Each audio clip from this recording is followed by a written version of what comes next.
Hello everyone, CSIR net अड्डा 24/7 में आपका स्वागत है। मेरा नाम पायल है और मैं आज आपके साथ एक और बेहतरीन सेशन के साथ मिल रही हूँ। और आज मैं आपको इन्फॉर्मेशन देने वाली हूँ कि एक्चुअली IIT जैम बायोटेक्नोलॉजी किन लोगों के लिए है, होता क्या है। साथ साथ हम इसकी एलिजिबिलिटी देखेंगे, एग्जाम पैटर्न देखने वाले हैं और किस तरीके से इसका सिलेबस होने वाला है, हम ये पूरा कवर करने वाले हैं। तो एंड तक बने रहिएगा। चलिए बात करते हैं सबसे पहले। और आई गेस अगर आपको कोई भी गाइडेंस वगैरह की ज़रूरत है तो आप सिंपली मेरा जो टेलीग्राम चैनल है वो डाउनलोड कर सकते हैं। चलिए हम आगे बात करते हैं। तो सबसे पहले जान लेते हैं कि IIT जैम बायोटेक्नोलॉजी होता क्या है ना, ये एग्जाम क्या है। तो सबसे पहले ये नेशनल लेवल एग्जाम है और ये IITs ही कंडक्ट करवाती है। जैसे गेट का एग्जाम होता है वैसे IITs भी IIT जैम को कंडक्ट करवाती है और यहाँ पे भी रोटेशन चलती रहती है। अब ये होता किस लिए, तो जिनको भी अपनी पोस्ट ग्रेजुएशन करनी है या फिर इंटीग्रेटेड MSc और PhD डिग्री करनी है उनके लिए ये सबसे बेस्ट होने वाला है। तो जिनको भी MSc करने चाहते हैं या फिर वो integrated PhD MSc plus PhD degree करना चाहते हैं तो उनके लिए ये IIT जैम बायोटेक्नोलॉजी होता है, अगर आप बायोटेक्नोलॉजी के रिलेवेंट फील्ड के अंदर करना चाहते हैं। ठीक है, तो ये is just like a gateway students के लिए। अगर आप टॉप IITs के अंदर जाना चाहते हैं, वहां पर जाकर अपनी PhD या फिर MSc करना चाहते हैं तो आप सिंपली IIT जैम के थ्रू जा सकते हैं। ठीक है, तो चलिए अब बात करते हैं कि यहाँ पे एलिजिबिलिटी क्या होने वाली है। यानी कि ये MSc स्टूडेंट्स के लिए गेटवे है, यानी कि इनके पास पहले से क्या होना चाहिए, इनके पास BSc होनी चाहिए। तो जिनके पास भी बैचलर्स डिग्री है और साइंस के फील्ड में यानी कि biology, biotechnology, zoology, botany, genetics, microbiology, MLT, इन सब में से किसी के अंदर भी अगर आपके पास बैचलर्स है तो आप सिंपली वहां पर कर सकते हैं, मतलब IIT जैम दे सकते हैं और MSc या फिर MSc इंटीग्रेटेड जो PhD डिग्री है उसमें इनरोल कर सकते हैं।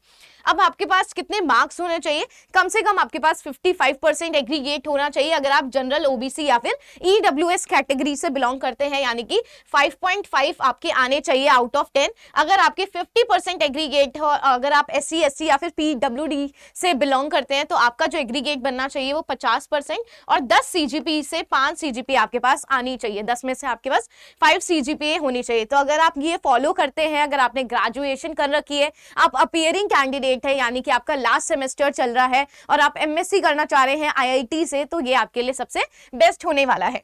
चलिए एग्जाम पैटर्न के बारे में बात कर लेते हैं। तो जो आपका एग्जाम है वो 3 घंटे का होने वाला है। टोटल क्वेश्चंस आपके पास 60 क्वेश्चंस देखने को मिलने वाले हैं और मार्क्स कितने का है, 100 मार्क्स का होने वाला है। तो आपका पूरा का पूरा पेपर 3 सेक्शन में डिवाइड होने वाला है, A section, B section and साथ ही साथ आपके पास C सेक्शन। तो जैसे कि आप देख सकते हैं A, B और C सेक्शंस होते हैं। तो फर्स्ट वाले के अंदर आपके पास 30 MCQ देखने को मिलते हैं, जहां पे 1 से लेके 10 आपके पास 1 मार्क के MCQs देखने को मिलते हैं और बाकी के यानी कि 11 से लेके 30 तक जो आपके 2 मार्क्स के जो MCQs हैं वो देखने को मिलते हैं। फिर आपके पास आ जाता है गाइस 10 MSQs देखने को मिलते हैं, यानी कि मल्टीपल सिलेक्टिव क्वेश्चंस देखने को मिलते हैं और हर एक MSQ 2 मार्क्स का होता है, यानी कि 10 × 2 टोटल आपके पास कितने मार्क्स हो गए, यहाँ पे 20 मार्क्स हो गए। अगर आप यहाँ पे 20 क्वेश्चंस है यहाँ पे तो यहाँ पे 40 मार्क्स हो गए, यहाँ पे 10 मार्क्स हो गए।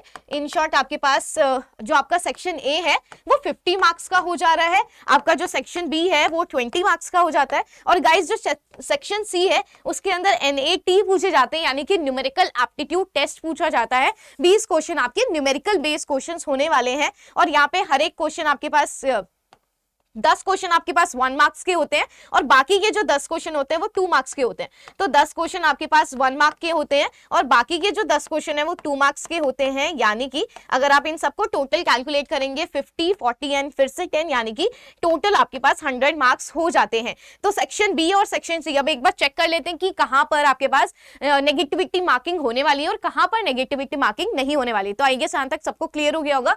3 सेक्शंस होने वाले हैं, A, B, C। MCQ पहले सेक्शन में, सेकंड में MSQ पूछा जाएगा, तीसरे के अंदर आपके पास NAT पूछा जाने वाला है। चलिए नेक्स्ट बात कर लेते हैं नेगेटिव मार्किंग की। अगर हम नेगेटिव मार्किंग की बात करते हैं, जो सेक्शन A है यानी कि जहां पे MCQ पूछा जा रहा है 1 मार्क्स का और 2 मार्क्स का, सिर्फ वहीं पर ही आपको नेगेटिव मार्किंग देखने को मिलने वाली है। और बाकी सेक्शन B और सेक्शन C के अंदर यानी कि जहां पर भी MSQ होगा और साथ साथ आपके पास न्यूमेरिकल आंसर टाइप क्वेश्चंस होंगे, वहां पर कोई भी नेगेटिव मार्किंग नहीं दी जाएगी। अगर आपका MSQ पूरा का पूरा करेक्ट है तब आपको जाके मार्क्स मिलेगा 2 मार्क्स, अदरवाइज आपको मार्क्स नहीं दिए जाएंगे। चलिए अब सिलेबस के बारे में बात कर लेते हैं गाइस। ये पूरा का पूरा जो सेक्शन है वो 3 पार्ट्स में डिवाइडेड है आपके पास। एक तो फिजिक्स पूछा जाता है आपके पास, केमिस्ट्री पूछा जाता है, बायोलॉजी और साथ साथ आपके पास मैथ्स। ये 4 चीजें आपके पास आने वाली है, ठीक है। 3 सेक्शंस में आने वाली है और 4 सब्जेक्ट्स आपको पढ़ने हैं। फिजिक्स पढ़ना है, केमिस्ट्री पढ़ना है, बायोलॉजी पढ़ना है और साथ साथ आपको मैथ्स पढ़ना है। तो अगर मैं बायोलॉजी की बात करती हूँ तो यहाँ पे 10+2+3 यानी कि जो भी आपकी ग्रेजुएशन लेवल की बायोलॉजी होने वाली है आपको उसको देखते हुए चलना है। यानी कि आपको सेल बायोलॉजी पढ़ना है, बायोकेमिस्ट्री पढ़ना है, जेनेटिक्स पढ़ना है। यहाँ पे बायोकेमिस्ट्री सबसे ज्यादा आपके लिए इंपॉर्टेंट हो जाता है, बिकॉज बायोकेमिस्ट्री से बहुत ज्यादा क्वेश्चंस पूछे जाते हैं। फिर आपके पास मोल बायो हो जाता है, मॉलिक्यूलर बायोलॉजी हो जाता है, इवोल्यूशन हो जाता है, माइक्रोबायोलॉजी हो जाता है। तो यहाँ से जो मॉलिक्यूलर बायोलॉजी है वहां से ज्यादा क्वेश्चंस उठते हैं। और फिर अगर मैं बात करती हूँ guys plant biology, animal biology और साथ साथ आपके पास इकोलॉजी और बायोटेक्नोलॉजी से भी क्वेश्चन पूछे जाते हैं। यानी कि यहाँ पर जो लेवल होने वाला है आपका ग्रेजुएशन लेवल होने वाला है।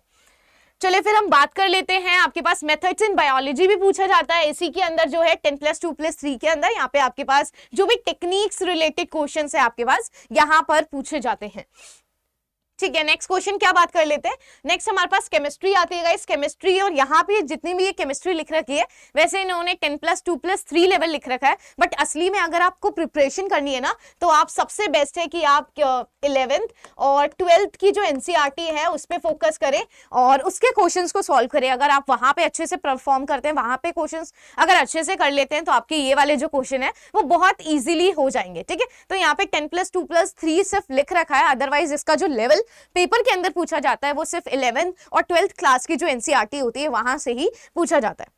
चलिए अब हम बात कर लेते हैं मैथ्स की। तो मैथ्स के अंदर आपके पास कुछ जो भी यहाँ पे भी आपको क्लास 11 और जो क्लास 12 की मैथ्स है गाइस इसी को ध्यान देते हुए चलना है। वहाँ पे स्टैट्स है, प्रोबेबिलिटी है, ये सारा कुछ आपके पास क्लास 11 और क्लास 12 के अंदर दिख जाएगा। और इवन मैं इसको पढ़ा भी रही हूँ इंजीनियर मैथमेटिक्स के फॉर्म में, तो आप जाके मेरे लेक्चर्स भी देख सकते हैं जो कि इसी चैनल पे अवेलेबल है, ठीक है।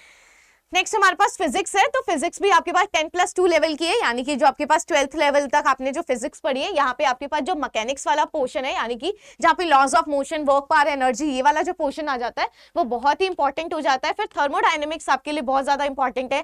इलेक्ट्रोस्टैटिक्स एंड करंट हो गया, मैग्नेटिज्म एंड ईएमआई, ये सारे के सारे जो टॉपिक्स हैं आपके लिए बहुत ज्यादा सुपर इंपॉर्टेंट हो जाते हैं।